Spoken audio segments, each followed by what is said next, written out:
तो कैसे भाइयों, होप करूँगा सब ठीक होंगे। यहाँ पे मैं भी ठीक हूँ। तो आज की वीडियो में हम जानने वाले हैं कि जैसे आप सबको पता होगा कि चेक बाउंस एक क्रिमिनल ऑफेंस है। तो इसी एक रियल लाइफ केस को हम स्टडी करेंगे आज की इस वीडियो के अंदर। तो आज की वीडियो को हम शुरू करते हैं। तो आज की वीडियो के अंदर हम जानने वाले हैं कि चेक बाउंस एक रियल जो केस है उसके बारे में। ये एक सुप्रीम कोर्ट की एक ऐसी जजमेंट है जो आज तक मानी जा रही है, आज की टिल डेट तक। ये इस टाइप की जजमेंट थी जैसे कि ओल्ड इज गोल्ड जैसे बोला जाता है ना, ये उस टाइप की जजमेंट है जो कि वैलिड आज तक है।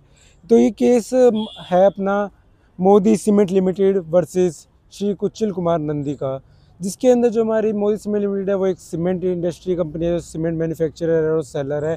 और वहीं पे हमारे श्री कुचिल कुमार नंदी जो है वो हमारे जो है कि एक जो दुबई कंस्ट्रक्शन नाम का एक प्रोजेक्ट कर रहे हैं, जिसके लिए उन्होंने सीमेंट परचेज़ करा है हमारा मोदी सीमेंट लिमिटेड से। जो उन्होंने सीमेंट परचेज़ करा है उसका टोटल वर्थ हो गया था 1,10,53,520 रुपीज़। तो ये जो अमाउंट था इसको पे करने के लिए वो उन्होंने कहते 3 चेक्स ड्रॉन करे थे अपने श्री कुचिल नंदी ने अपने Modi private limited cement private limited के लिए। जो 3 चेक्स थे वो 2 लाख वर्थ के 3 चेक्स थे, जिसका टोटल हो गया हमारा 6 लाख, जो कि फॉलोइंग डेट्स को अपने वो इशू किए गए थे। डेट्स भी अगर मैं आपको बताऊँ तो बता देता हूँ, 23, 26 एंड 28 फरवरी 1994 को ये ड्रोन किए गए थे। 2 लाख के 3 चेक्स, इसका टोटल वर्थ हो गया था हमारा 6 लाख।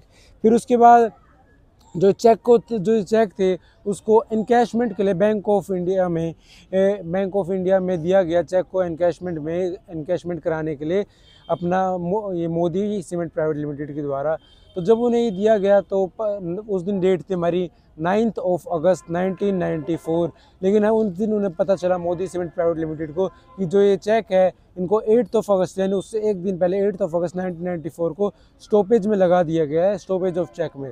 तो यहीं से हमारा केस चालू होता है कि स्टॉपेज ऑफ चेक और चेक बाउंस क्या ये सेम है, क्या इन दोनों के लिए अलग अलग हमारे क्रिमिनल केस है, अलग अलग केस बनता है, क्या इन दोनों के लिए क्या क्या आपको उसके अंदर जो फ्यूचर के अंदर जो क्रिमिनल इसके लिए केस जो बनता है उसके अंदर क्या क्या इसकी गाइडलाइंस है, तो यही जानने वाले हैं। तो जैसे ही उन्हें पता चला कि ये स्टॉपेज ऑफ चेक हो चुका है तो उसके बाद हमारा जो मोदी सीमेंट प्राइवेट लिमिटेड है उन्होंने क्या करा, उन्होंने ये करा कि उन्होंने एक लीगल नोटिस श्री कुचिल कुमार नंदी के लिए नाम पे निकाला गया, जिसके अंदर उन्होंने 15 डेज़ का ग्रेस पीरियड दिया कि आप अपने ड्यूज़ जो है उनको क्लियर कर दीजिए, वरना हम 3 back to back criminal complaint file करेंगे आपके खिलाफ।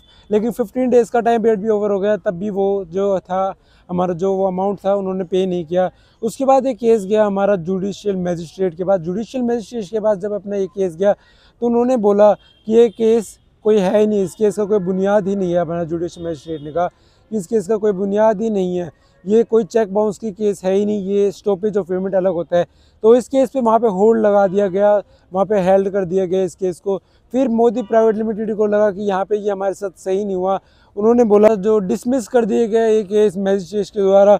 उसके बाद अंडर सेक्शन 482 ऑफ CRPC ये मोदी प्राइवेट लिमिटेड अपना इस केस को लेकर हाई कोर्ट के पास गए कि हमारे जो केस को क्वैशिंग ऑफ कंप्लेंट की गई है, हमारे इस केस की क्वैशिंग मतलब हमारे जो केस है उसको ख़त्म किया गया, एकदम उसको बुनियाद एकदम उसकी जो थी उस केस का जो मतलब था उसको रखा ही नहीं गया।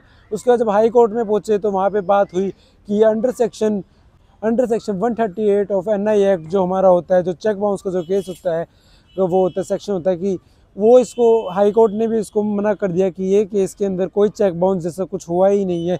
चेक बाउंस की उन्होंने बताया कि 2 कंडीशन होती है चेक बाउंस की कंडीशन। फर्स्ट कंडीशन उन्होंने बोला कि लैक ऑफ मनी, कि बैंक बैलेंस में वो पैसा एनफ नहीं था, या फिर दूसरी कंडीशन उन्होंने बोली थी कि जो अमाउंट था वो एक्सीड कर गया। तो इनमें से दोनों में से कोई भी कंडीशन वो नहीं हो रही, सेटिस्फाई नहीं हो रही। तो ये under section 138 of NI act के अंदर नहीं होता और यहाँ पे कोई भी चेक बाउंस जैसी चीज़ नहीं हुई है, ये स्टॉपेज ऑफ पेमेंट है और इसके अंदर कोई भी उनके ऊपर क्रिमिनल एक्शन नहीं लिया जाए। हाई कोर्ट ने भी कह दिया कि यहाँ पे कोई डिसऑनर ऑफ चेक नहीं हुआ है and it will not be entertain under the section 138 of NI act. उसके बाद जब ये हाई कोर्ट से ये केस गया हमारा सुप्रीम कोर्ट के पास। सुप्रीम कोर्ट ने कहा बिल्कुल सुप्रीम कोर्ट की जो जजमेंट थी, जो सुप्रीम कोर्ट की जो मेन जजमेंट थी वो इसकी बिल्कुल कॉन्ट्राडिक्टरी निकली। उन्होंने जो हाई कोर्ट और जो अपना जुडिशियल मैजिस्ट्रेट था उसके बिल्कुल अपोजिट उनका जो था ओपिनियन था वो रखा गया।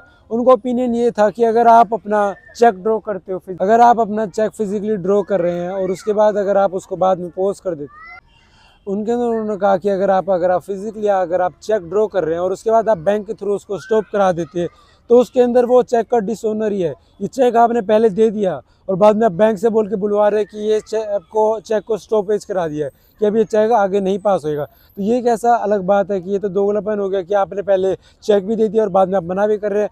तो ये under section 138 of NI Act के अंदर ही माना जाएगा। ये चेक का डिसऑनर है। आप जज की जो हमारी जो वर्डिंग्स थी वो थी कि अगर ये ऐसे अगर करेंगे तो ये तो जो अंडर जो सेक्शन 138 एनआई एक्ट है उसका तो एकदम उस कानून का तो एकदम मर जाएगा, उस कानून का तो कोई मतलब ही नहीं रहेगा। ये चेक जो अपने जज थे उनकी कुछ कोटेशंस में यहाँ पे आप पढ़ सकते हैं, यहाँ पे लिखी मिल जाएंगी आपको।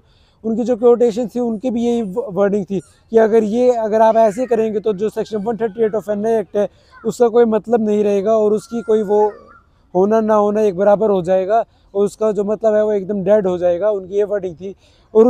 और उनका जो फाइनल जजमेंट थी इसकी वो ये थी कि इसको सेक्शन 138 एनआई एक्ट के अंदर ही कवर किया जाएगा और इसके ऊपर क्रिमिनल एक्शंस लिए जाएंगे। अगर आप स्टॉपेज ऑफ चेक कराते हो चाहे वो चेक बाउंस के अंडर ही माना जाएगा। क्योंकि चेक बाउंस क्योंकि आपने कराया बाद में आप उसको पोस्ट करा देते हो तो उसका कोई सेंस नहीं है, क्योंकि आपने एक फिजिकल डॉक्यूमेंट दिया है कि आप ये अमाउंट पे कर रहे हो तो चेक का डिसऑनर है। तो इसके अंदर ये चेक उसके अंदर ही माना गया कि ये चेक का डिसऑनर किया गया है और इसके अगेंस्ट या एक्शंस लिए जाएंगे। तो यही फाइनल सुप्रीम कोर्ट की जजमेंट थी और ये जो था कानून ये आज तक माना जा रहा है। ये कानून 1994 का है। 1998 में ये फाइनल हियरिंग्स हुई थी जिसके अंदर ये माना गया 1994 से 1998 4 साल तक ये चला था केस। 1998 में उनको उनको अपना न्याय मिला, लेकिन न्याय उनको जरूर मिला क्योंकि कोर्ट जो अगर सच्चा इंसान है उसका सच छुप सकता है लेकिन हमेशा कभी ना कभी वो बाहर आएगा ही कि अगर आप सच्चे इंसान हो। तो आज की वीडियो में इतना ही था। ऐसे ही आपको वीडियोस मिलती रहेंगी, ऐसे ही आप वीडियोस में सपोर्ट बनाए रखिए। चैनल को लाइक और चैनल को सब्सक्राइब कीजिए और वीडियोस को शेयर कीजिए, कमेंट कीजिए। अगर आप कमेंट करेंगे तो हमें भी पता चलेगा कि आपको कैसी लग रही है वीडियोस और हमें भी आइडिया मिलेगा कि हमें किस टाइप की वीडियोस आगे बनानी है। तो थैंक यू भाइयों। Okay guys, thank you guys.